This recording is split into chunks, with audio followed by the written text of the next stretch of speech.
I'm Biori and I'm here with RIT Dye to show you how to bring your faded clothes back to a rich black in a few easy steps with our Back to Black kit. You can also use this kit to turn a colorful garment into a black one or even hide laundry accidents.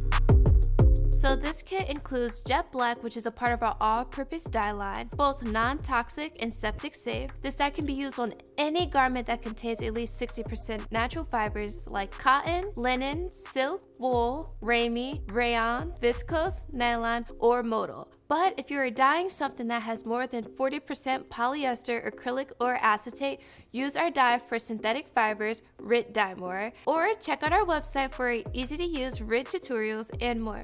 The kit also includes Color Stay Dye Fixative, our secret weapon to reduce bleeding and fading. For this tutorial, you'll need our Back to Black kit, a bucket or stainless steel sink, measuring cups, dish soap, tongs, salt or vinegar depending on the fabric that you're dyeing, and something to dye.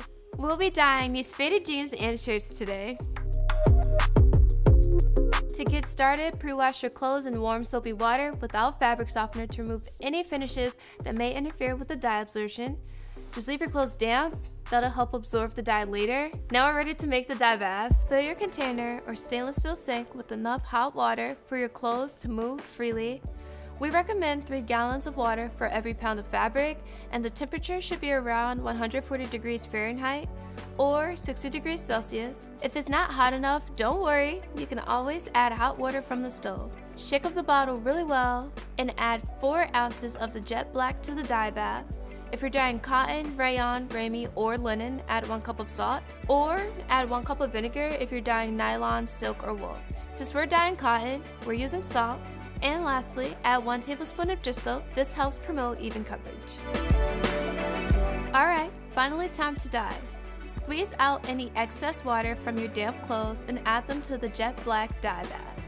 The key here is to stir slowly and continuously for the first 10 minutes. This will ensure an even coverage without any splotches.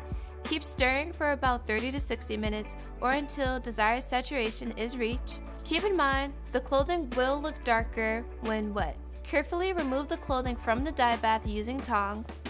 It already looks so much darker. Now let's lock it all in with the Color Stay Dye Fixative. This helps cut down rinse time and reduces bleeding and fading. Similar to the dye bath, refill your container or sink with 3 gallons of hot water. Add 4 ounces of Color Stay Dye Fixative and then add the clothes you just dyed. Stir on and off for about 20 minutes. Don't worry if your fixative bath starts to look a little murky. That's supposed to happen. It's just the excess dye and is completely normal. Once it's all done, rinse in cool water until the rinse water runs clear. Wash and dry separately for the first cycle with an old towel. After that, simply wash it with similar colors in cold water as you normally would. And now we're officially back to black and looking brand new, all while saving our clothes from ending up in a landfill.